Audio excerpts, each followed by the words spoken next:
La situation, elle est toujours la même. Je m'installe à mon bureau et au bout de quelques minutes,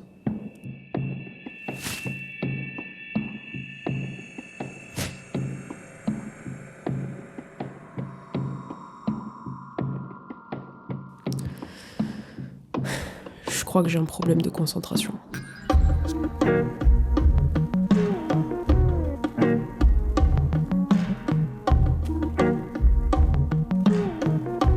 Mon esprit, c'est le champion pour creuser des tunnels. Il suffit d'une petite graine, d'une simple pensée, un seul petit mot pour qu'il se mette à tourner dans tous les sens et à le mettre en relation avec plein de sujets. Cette capacité, elle est surpuissante d'un point de vue créatif, mais elle a aussi son côté handicapant. L'avantage, c'est que je manque jamais d'idées, j'en ai même plein constamment. Mais ce qui arrive souvent quand tu as trop d'idées, c'est que c'est le bordel dans ta tête. Tu sais pas hiérarchiser, tu ne sais pas par quoi commencer, tu as envie de tout faire en même temps, et donc au final, tu es paralysé et tu fais rien. Ou plutôt, tu avances lentement, trop lentement, au vu de tout ce qui bouillonne dans ta tête, et c'est hyper frustrant. En fait, j'ai l'impression que mon esprit, il est scindé en deux. D'un côté, il y a le robot créatif qui est en constante ébullition, et de l'autre, le robot organisateur qui, lui, tourne au ralenti. Concrètement, dans le travail, ce manque de concentration, il se manifeste comme ça. J'ai une grande impulsion quand arrive une idée, mais quand je commence à vouloir la mettre en forme, qu'il faut se concentrer sur cette idée pour qu'elle ait un corps et qu'elle existe, mon cerveau, lui, il préfère continuer à chercher de nouvelles idées. Alors je plonge dans ces tunnels de pensée, et quand je remonte à la surface et que je me souviens de ma tâche initiale, y a plusieurs minutes qui se sont écoulées. Et ça se répète plusieurs fois. Le robot organisateur se laisse totalement déborder par le robot créatif. Mais je veux pas brider cette partie créative. Donc, il va falloir muscler ce petit robot organisateur pour qu'il soit à la hauteur. Alors comment on muscle sa concentration ? Pour ça, il y a une activité qui me paraît idéale, la méditation. Parce que la méditation, quand on y pense, c'est littéralement de la muscu pour l'attention. C'est juste rester assis et se concentrer sur sa respiration, et quand mon esprit dérive, je le ramène à cette respiration autant de fois que nécessaire. Bon, ça me paraît parfait, alors on part sur un programme de 30 jours, en augmentant progressivement la durée des séances.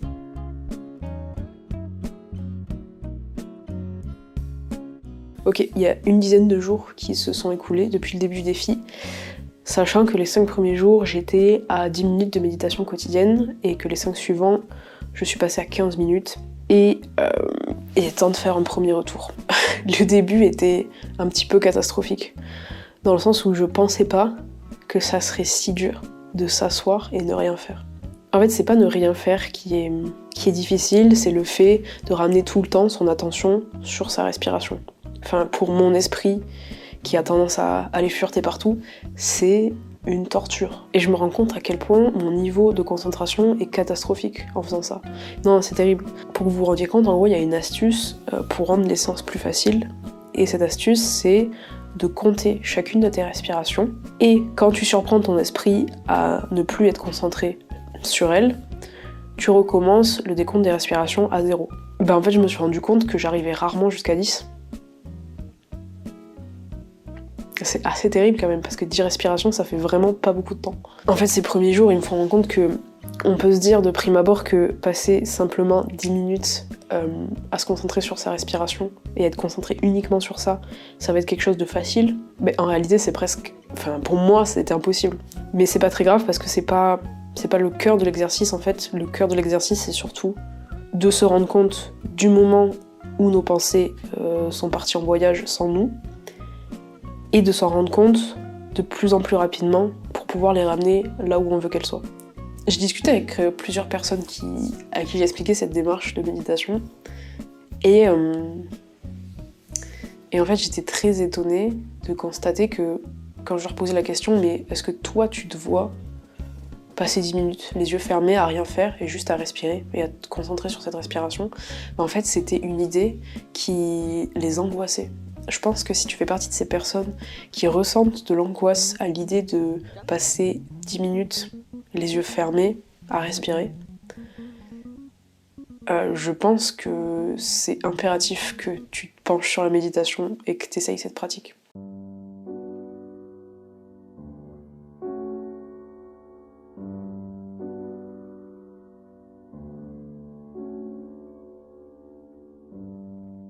Pour me plonger au mieux dans cette expérience, je lis et j'écoute à côté des livres pour piocher à l'intérieur des conseils et des pensées qui pourraient compléter cette expérience.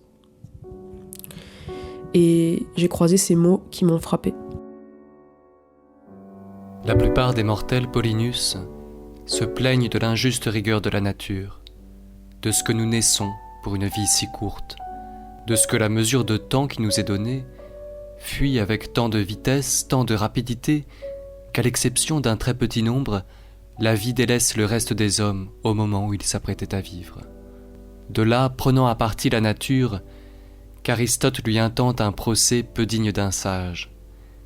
Il la blâme d'avoir, dans son indulgence, accordé aux animaux 5 ou 10 générations d'existence, tandis que pour l'homme, appelé à des destinées si variées et si hautes, le terme de la vie est incomparablement plus court. Nous n'avons pas trop peu de temps, mais nous en perdons beaucoup. La vie est assez longue. Elle suffirait, et au-delà, à l'accomplissement des plus grandes entreprises, si tous les moments en étaient bien employés. Quand j'étais petite, je passais mon temps à être dans la lune, à m'imaginer des aventures épiques et à vivre dans un autre monde que la réalité. Ça s'est petit à petit estompé avec l'adolescence, quand j'ai compris l'importance de vivre sa propre vie, et je pensais être tirée d'affaire. Mais en réalité, je dois admettre que j'ai toujours le même problème que la moi de 8 ans. Mais de tels projets sont plus beaux à réaliser qu'en spéculation.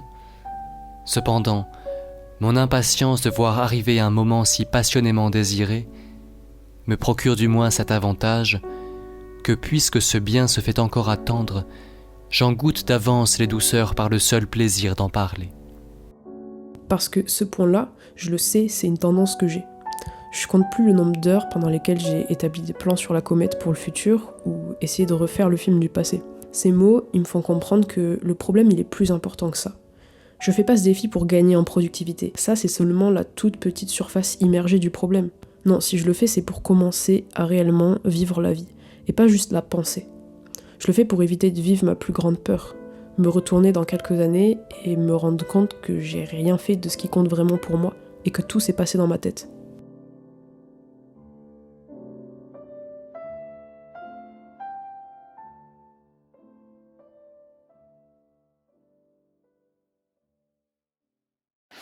Bon, et ben, on se retrouve aujourd'hui en ce temps un peu froid et brumeux. Maintenant que je suis assez avancée dans ce défi, je voulais aussi vous parler des points positifs et des améliorations que j'ai pu déceler durant ce mois. Déjà, une chose très positive, c'est que je me suis rendu compte que ce geste que je faisais durant la méditation et qui est de ramener l'attention à la respiration, mon esprit, maintenant, il a tendance à le faire dans la vie de tous les jours, dans le quotidien, et plus seulement durant mes séances de méditation. C'est comme si mon esprit il avait des sortes de petites sonnettes d'alarme qu'il est capable d'activer tout seul quand je suis plus présente dans la tâche que je fais ou dans le moment que je suis en train de vivre. Donc le geste que je répète dans mes méditations, il est en train assez naturellement de déborder sur ma vie quotidienne en tous les jours. Et ça, c'est très cool. Un autre point positif, qui est plutôt une stratégie d'utilisation de la méditation que je vais conserver même après ce défi, et qui est la suivante. Alors, il faut partir de la base que j'ai un problème quand je passe d'une tâche A à une tâche B. Je vais mettre, beaucoup de temps à réinitialiser mon esprit pour qu'il ne soit plus sur cette première tâche et qu'il puisse se dédier entièrement à la tâche suivante. J'ai beaucoup de mal à réinitialiser rapidement mon esprit et du coup ce laps de temps entre différentes tâches, il est souvent pour moi très allongé, en tout cas beaucoup trop allongé à mon goût. Donc la stratégie que j'ai trouvée, c'est de caler une toute petite séance de méditation, souvent je fais 5 ou 10 minutes, entre deux tâches pour faire le vide dans mon esprit et pouvoir commencer cette deuxième tâche avec beaucoup plus d'efficacité que si j'avais pas fait cette séance de méditation. Et ça marche plutôt bien, c'est assez efficace. Donc ça, c'est très cool. Il y a aussi un dernier point que j'ai oublié de mentionner ici parce que j'avais beaucoup trop froid. Ces derniers jours, j'avais augmenté la durée des séances pour arriver jusqu'à 20 puis 30 minutes de méditation. Et avec cette augmentation du temps est arrivée une nouvelle difficulté. Je ressentais souvent, durant les séances, une forte envie de stopper la méditation avant la fin du chronomètre. Alors, pour ne pas céder à cette pulsion, je devais en quelque sorte apprendre à la regarder en face, l'analyser pour ne pas y céder. Et comme pour un point précédent, cet effort que je fournissais dans la méditation, il a commencé à imprégner d'autres situations. Je me suis surprise à me sentir beaucoup moins en proie à toutes ces petites pulsions, ces petites addictions du quotidien. J'étais capable de les sentir se déclencher, de prendre du recul et donc d'y céder moins facilement. Voilà, ceci étant dit, il est temps de passer à la dernière ligne droite. J'en arrivais à la fin de ce défi et il me fallait un test, une épreuve pour sceller la fin de cette expérience. Et l'idée de cette épreuve, en réalité, je l'avais depuis le premier jour de ce défi, mais j'hésitais à la faire parce qu'elle me terrifiait rien que d'y penser. 24 heures de méditation. Être enfermé 24 heures dans une pièce, dans le noir, sans rien d'autre à faire que méditer. Bon, ça va être un enfer de faire la police à mon attention durant tout ce temps. Mais je sais qu'après ça, j'aurai passé un cap. Tout le reste me paraîtra facile. Surtout, j'ai aucune idée de savoir si je vais tenir sans devenir folle, et ça m'intrigue. Bon, je crois que c'est le moment d'y aller.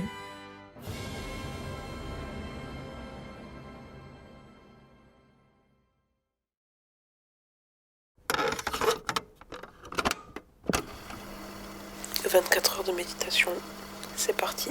Bon, j'ai quand même emporté un dictaphone avec moi. Là, ça fait déjà quelques heures que je suis enfermée. Bon, là, j'ai toujours aucune idée de l'heure qu'il est. Oh, ça va être quelque chose. Putain, dans quel bourbier je me suis mis là.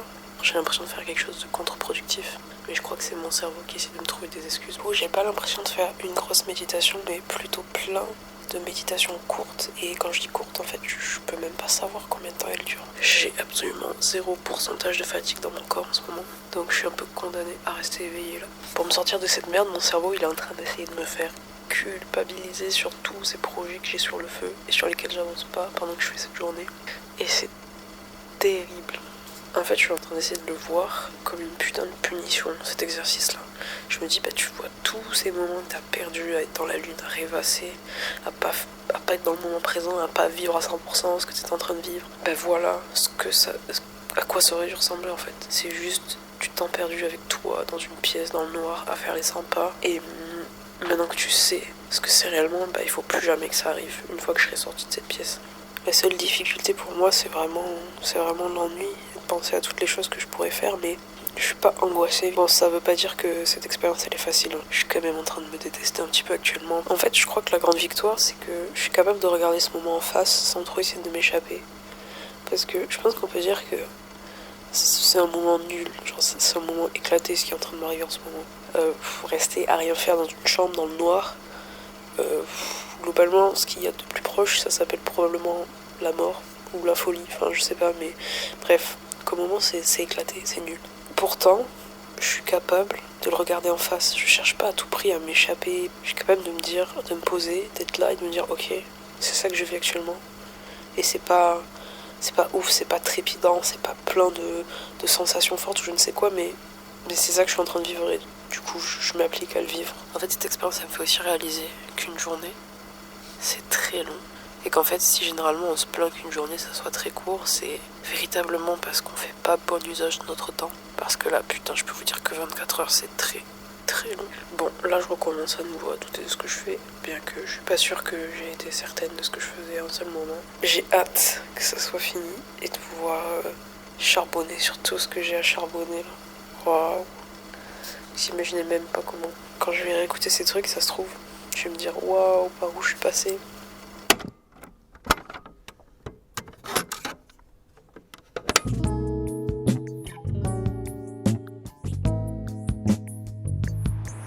Je voulais quand même faire un petit retour de ces 24 heures de méditation parce que je sais pas si les rushs audio vont parler d'eux-mêmes. Je reste assez mitigée sur cette expérience. Je sais pas trop ce qu'elle m'a apporté. Je crois que j'imaginais qu'il allait se passer quelque chose d'un peu mystique. J'en attendais beaucoup et j'ai été un petit peu déçue, mais ça veut pas dire que ça m'a rien apporté non plus. Je pense que c'était une bonne épreuve, déjà d'un point de vue de patience et de savoir calmer ses nerfs. Parce que je pense que c'est quand même pas rien de passer autant de temps enfermé dans le noir. Je pense que c'est une expérience qui pourrait faire perdre la tête ou faire perdre patience à plus d'un, et au contraire, moi je suis restée assez calme. Donc ça, c'est peut-être un des bénéfices que ce mois de méditation m'a apporté, je sais pas. Mais ouais, je crois que je m'imaginais que j'en ressortirais avec un sentiment vraiment plus fort, et c'est pas le cas. Je reste quand même assez fière d'avoir réussi à aller jusqu'au bout et à tenir ma parole, et d'avoir vraiment réussi à me tenir engagée dans tout le processus. Mais ouais, je pense pas que ce soit un passage obligatoire et qui apporte vraiment beaucoup. Mais écoutez, ça restait quand même une expérience insolite et intéressante. Et maintenant, quand j'y pense et que je me dis que je veux ça, je me dis, mais je suis totalement folle en fait. Mais en même temps, je ressens une certaine satisfaction. Enfin, comment dire ? Il y a vraiment une certaine fierté à avoir fait ce truc insensé. Donc voilà. Faites des trucs insensés. C'est cool.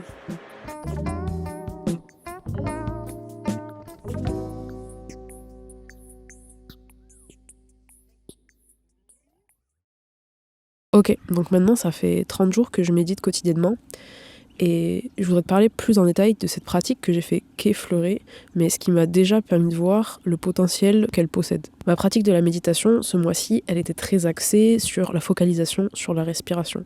Mais il y a d'autres formes de méditation qui existent, dont une qui m'a semblé intéressante et qu'on pourrait appeler la méditation d'intention. L'idée, c'est d'utiliser la méditation pour remâcher certaines idées, se répéter des phrases comme des mantras, afin de pas seulement les comprendre, mais de réussir... Eh oui.